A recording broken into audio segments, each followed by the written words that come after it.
ವಿಶೇಷವಾದ ಸನ್ಮಾನವನ್ನು ನಾವಿಬ್ಬರೂ ಇಲ್ಲಿ ಪಡ್ಕೊಂಡಿದ್ದೀವಿ.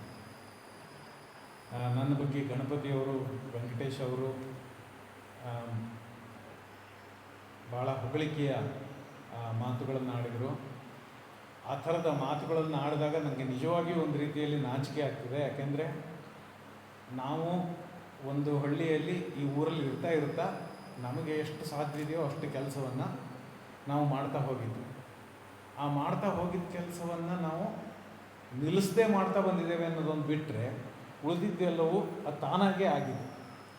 ಅದಕ್ಕೆ ಊರಿನವರೆಲ್ಲರ ಬೆಂಬಲ, ಇಲ್ಲಿ ಸುತ್ತಮುತ್ತದ ಎಲ್ಲ ಊರಿನ ಜನರ ಬೆಂಬಲ ಇವೆಲ್ಲವೂ ಇದ್ದಿದ್ದರಿಂದ ಆ ಸಂಸ್ಥೆ ಇವತ್ತು ಇಷ್ಟೆಲ್ಲ ಬೆಳೆದಿದೆ. ಹಾಗಾಗಿದು ನನ್ನಿಂದಾಗಲಿ ಅಥವಾ ಬರೀ ನಮ್ಮ ತಂದೆಯವರಿಂದಾಗಲಿ ಆಗಿರೋ ಒಂದು ಸಂಸ್ಥೆ ಅಂತ ನನಗೆ ಅನಿಸೋದಿಲ್ಲ. ಹಾಗಾಗಿ ಇವೆಲ್ಲವೂ ಸೇರಿದ ಒಂದು ಈ ನೀವೇನು ಕೊಡ್ತೀರಿ ಆ ಪ್ರಶಸ್ತಿ, ಅದು ಒಂದು ರೀತಿಯಲ್ಲಿ ಈ ಒಂದು ಇಡೀ ಸಮುದಾಯಕ್ಕೆ ಸಲ್ಲಬೇಕಾದ ಒಂದು ಗೌರವ.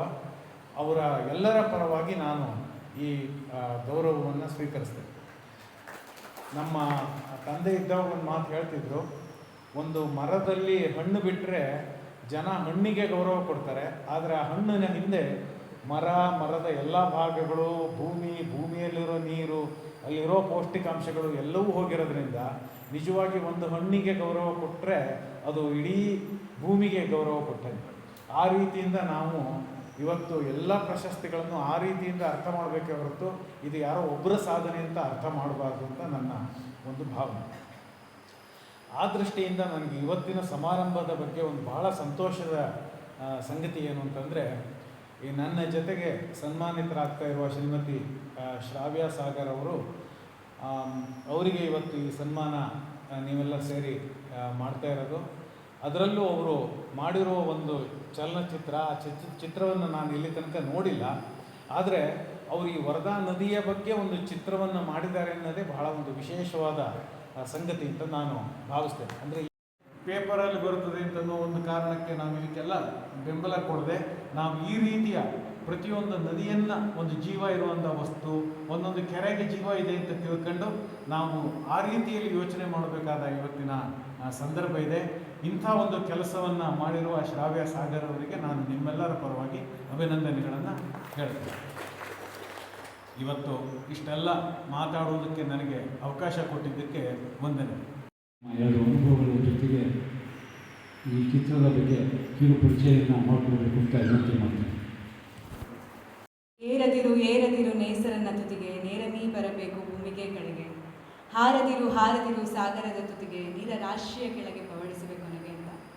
ಯಾಕೋ ಈ ಹೊತ್ತಿಗೆ ಆ ಮಾತು ತುಂಬ ಪ್ರಸ್ತುತ ಅನ್ನಿಸ್ತದೆ, ಮತ್ತೆ ನನ್ನ ಕಿವಿಯಲ್ಲಿ ಅನುರಣಿಸ್ತಾ ಇದೆ. ಆ ಮಾತನ್ನು ನೆನಪಿಸ್ಕೊಳ್ತಾ, ಮೊದಲನೇದಾಗಿ ನಿಮ್ಮೆಲ್ಲರಿಗೂ ಅನಂತ ಧನ್ಯವಾದಗಳು. ಯಾಕೆ ಅಂತಂದರೆ, ನಮ್ಮ ಊರು ಅನ್ನೋದೇ ಒಂದು ರೀತಿಯಾದಂತಹ ಭಾವನೆ, ಅದೊಂದು ಎಮೋಷನ್ ಇದ್ದ ಹಾಗೆ. ಆ ಊರಿನಿಂದ ಸಿಗುವಂತಹ ಪ್ರೀತಿ ಇದೆಯಲ್ಲ, ಈಗಂದರೆ ನಾನು ಈಗ ಮದುವೆಯಾಗಿ ಬೇರೆ ಊರಿಗೆ ಹೋದವಳು ಅನ್ನುವಂತಹ ಭಾವ ನನ್ನಲ್ಲಿ ಯಾವತ್ತೂ ಕೂಡ ಕಾಡಲೇ ಇಲ್ಲ. ಒಂದು ಬಹುಶಃ ನಾನು ಸಾಗರದಲ್ಲೇ ವೃತ್ತಿ ಜೀವನವನ್ನು ಮಾಡ್ತಾ ಇರಬಹುದು, ಅಥವಾ ನೀವು ಕೊಡ್ತಾ ಇರುವಂತಹ ಈ ಅಗಾಧವಾದಂತಹ ಪ್ರೀತಿಗಿರಬಹುದು. ಈ ರೀತಿಯಾದಂತಹ ಪ್ರೀತಿಯನ್ನು ಬೊಗಸೆಯಲ್ಲಿ ಮುಗಿದು ಕೊಡ್ತಾ ಇರುವಂತಹ ನಿಮ್ಮೆಲ್ಲರಿಗೂ ನನ್ನ ಅನಂತ ಧನ್ಯವಾದ. ಇನ್ನು ಕಿರುಚಿತ್ರದ ಬಗ್ಗೆ ಹೇಳಬೇಕು ಅಂತಂದರೆ, ಹೀಗೊಂದು ಜೀವವೈವಿಧ್ಯ ಮಂಡಳಿಯಿಂದ ಕಿರುಚಿತ್ರದ ಸ್ಪರ್ಧೆ ಇದೆ, ಸಾಕ್ಷ್ಯಚಿತ್ರದ ಸ್ಪರ್ಧೆ ಇದೆ. ಅದಕ್ಕೆ ನೀನು ವಿಡಿಯೋ ಮಾಡಬೇಕು ಅಂತ ಹೇಳಿ ನನಗೆ ಮಾಹಿತಿಯನ್ನು ಕೊಟ್ಟವರು ವೆಂಕಟೇಶ್ ಮಾಮ. ನಾನು ಹೇಗಂದರೆ ವೃತ್ತಿ ಜೀವನವನ್ನು ಆರಂಭಿಸಿದ ಮೇಲೆ ಬದುಕು ಹೆಂಗಾಗಿತ್ತು ಅಂತಂದರೆ, ಬೆಳಗ್ಗಿನಿಂದ ಸಂಜೆಯವರೆಗೆ ಕೋರ್ಟು, ಅದೇ ಕೇಸುಗಳು, ಅಲ್ಲಿರುವಂತಹ ಒಂದು ಋಣಾತ್ಮಕ ಭಾವಗಳ ಜೊತೆಗೆ ನನ್ನನ್ನೇ ನಾನು ಕಳ್ಕೊಂಡ್ಬಿಟ್ಟಿದ್ದೆ. ಈ ಒಂದು ಕೋವಿಡ್ನ ಸಂದರ್ಭದಲ್ಲಿ ಒಂದಷ್ಟು ವಿಡಿಯೋಗಳನ್ನು ಮಾಡುವಂತಹ ಅವಶ್ಯಕತೆ, ಅನಿವಾರ್ಯತೆ ಇತ್ತು. ಆದರೆ ಅದಾದ ನಂತರ ಮುಂದುವರಿಸ್ಕೊಂಡು ಹೋಗಿದರೆ ಬೆಂಗಳೂರಿನ ಕಾಂಕ್ರೀಟ್ ಕಾರ್ಡ್ನಲ್ಲಿ ಕಳೆದು ಹೋಗ್ತಾ ಇದೆ. ಇದೆಲ್ಲದೂ ಈ ಪ್ರೀತಿ ವಿಶ್ವಾಸದ ಮುಂದೆ ಅವೆಲ್ಲ ಗೌಣ ಆಗ್ತದೆ ನಂಬ್ಕೊಂಡು ಬಂದವರು ನಾವು.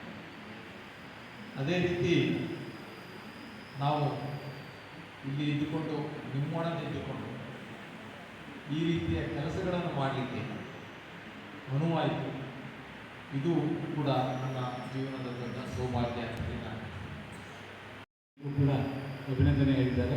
ಮುಂದುವರಿಸಿದ ಕಾರ್ಯಕ್ರಮ ಇದೆ, ಅದಕ್ಕಾಗಿ ನಾವು ಅಧ್ಯಕ್ಷ ಪದಕ್ಕೆ ಹೋಗ್ತಾ ಇದ್ದೇವೆ. ಶ್ರೀಯುತ ರಮೇಶ್ ಮನೆ ಹೋಗಿದ್ದೀವಿ. ಕಾರ್ಯಕ್ರಮವನ್ನು ಏರ್ಪಡಿಸಿ ಅವರು ಕುವೆಂಪು ವಿಶ್ವವಿದ್ಯಾಲಯದಲ್ಲಿ ಡಾಕ್ಟರೇಟ್